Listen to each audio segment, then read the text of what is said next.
आज्ञा जय जगन्नाथ।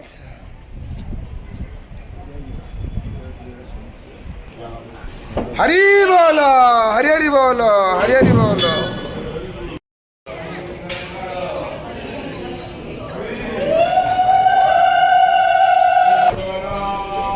हरि बोल हरि हरि बोल हरि हरि बोल। नमः हरे ओम। वेदो शिव शिवो वेदो वेदध्याये सदा शिव तस्मात् नित्य प्रयोक्तेन वेद एव सदा पठेत्।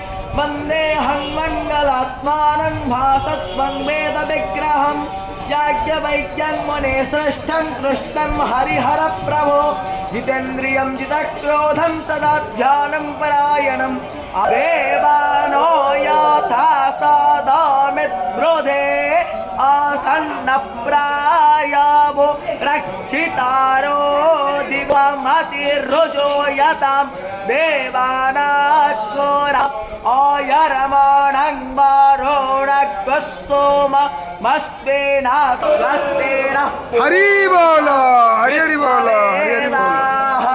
स्वस्तेन स्तार्क्ष्यो अरिष्टाने स्वस्तिनो बृहस्पतिर्दधातु प्रसादसो वामरुतः प्रसन्नेमातरस्सुभ अग्निज्यो हामनावस्वोर चक अवसागमन्विह भद्रं कर्णेभिस्त्रणयाक्षर्भियजत्रवस्येमं देवहितं यदायोः शतमिन्मुनेता यज्ञैः कृतेन अस्यः कामाहारे ओम।